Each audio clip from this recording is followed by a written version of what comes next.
You made the switch months ago. White rice is gone. Brown rice is on the plate now.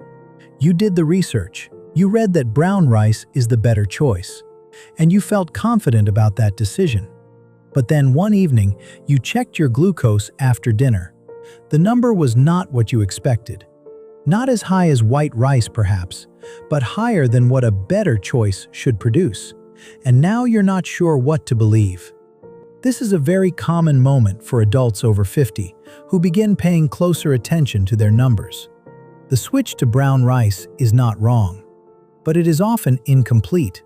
And after 50, incomplete advice can leave you confused about results that actually have a clear explanation. Margaret is 62 years old. She lives outside Tampa, Florida, and was diagnosed with prediabetes 2 years ago. She manages it with metformin and checks her glucose each morning in her kitchen before breakfast. A few months ago, she made what seemed like a smart change. She replaced white rice with brown rice. It felt like progress, a more responsible choice, a step in the right direction. But her readings on rice nights didn't change the way she expected. Some evenings were slightly lower, but many were still higher than she felt comfortable with. She assumed she just needed more time, but the pattern stayed the same. Many adults quietly notice this same pattern, but rarely talk about it. The recommendation to choose brown rice over white rice is well established. Brown rice retains its outer bran layer. That layer contains fiber, vitamins, and minerals removed from white rice. So in many ways, it is the more complete food. But for adults over 50, the improvement from this switch is often smaller than expected. This is not discouraging. It simply means there is more happening than the type of grain alone. Many people try to solve this by swapping foods one at a time. White rice to brown rice, sugar to honey, white bread to whole grain. But the meter often shows a similar pattern. That is usually the signal that the issue is not just the food. It is how the body is responding overall. We are not looking for one good or bad food. We are looking for patterns. And the brown rice pattern reveals something important. Brown rice and white rice begin as the same grain. The difference is what happens during processing.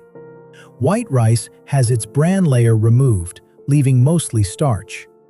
Brown rice keeps that outer layer intact. That layer contains fiber, which slows digestion. It creates a barrier that enzymes must work through before reaching the starch. So glucose enters the bloodstream more gradually. That is real. But here is the part most people are not told. Brown rice still has a relatively high glycemic impact. White rice typically scores around 70 to 80. Brown rice falls closer to 50 to 60. That is an improvement, but it is not low. A meaningful amount of that starch still converts to glucose quickly enough to raise blood sugar. Think of it this way. White rice is like an open door. Brown rice is a door with a screen. It slows things slightly, but it does not stop the flow. Now combine that with what changes after 50. Muscle mass gradually decreases. And muscle is one of the main places where glucose is stored after a meal. Less muscle means less capacity to absorb glucose. At the same time, insulin sensitivity tends to decline.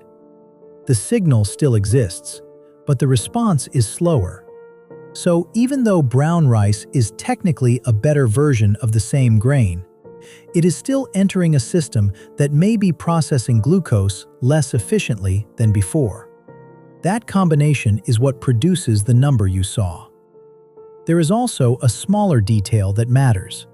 The softer the rice is cooked, the more its structure breaks down, and the faster it is digested. So texture, not just ingredients, can influence the outcome. What makes this confusing is that the number does not always appear immediately. Some people check their glucose 30 minutes after eating and see a modest rise. But when they check again at 60 or 90 minutes, the number is higher than expected. This delayed pattern is common with starch-based meals like rice, because digestion continues over time, and glucose keeps entering the bloodstream even after the meal is finished. So the first number you see is not always the full picture. This is why single readings can be misleading, and why patterns over time are more useful than one result. When you begin to check at consistent intervals, the shape of the response becomes clearer. Not just how high the number goes, but how long it stays elevated. That is often the detail that changes how people understand their meals. Once you understand the mechanism, the adjustments become straightforward. The first is portion awareness.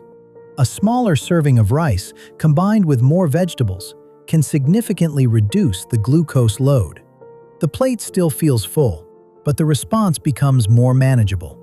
The second is meal order.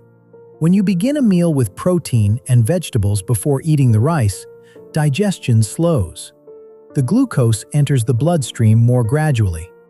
This simple sequencing change can reduce the spike noticeably. The third is movement. A short walk after eating activates muscle contractions that pull glucose out of the bloodstream. Even 10 to 15 minutes is enough to shift the pattern.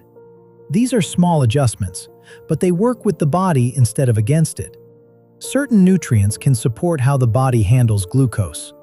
Magnesium plays a role in insulin signaling and is often lower in older adults. Chromium supports how insulin interacts with cells. Berberine has been studied for its role in helping glucose move into muscle tissue. These are not replacements for lifestyle patterns. They are support layers, and they should always be discussed with your healthcare provider. I created a simple tracking file that many viewers use when they begin noticing patterns like this. It's not a program. It's just a way to organize what your meter is already showing you. Page 2 includes a structured matrix where you can log your meals, portions, and glucose readings side by side. After about a week, most people begin to see something very specific. Not just that their numbers are higher, but when, and after which combinations. That is usually the point where things start to make sense. If you want to track your own pattern clearly, you can find that file in the description below. This video is for educational purposes only and is not medical advice. Always speak with your healthcare professional before making changes to your health routine. Margaret eventually stopped waiting for brown rice to fix things on its own. She started looking at the whole pattern instead of just the grain. She adjusted her portions. She changed the order of her meals. Some evenings, she added a short walk. Her readings began to look different. Not dramatically, but consistently. And that consistency made the pattern clear. Your body after 50 is not failing when it responds to brown rice this way. It is responding predictably. And when you understand the pattern, you can work with it. Small changes, repeated consistently, can make a meaningful difference. And you don't have to make them all at once.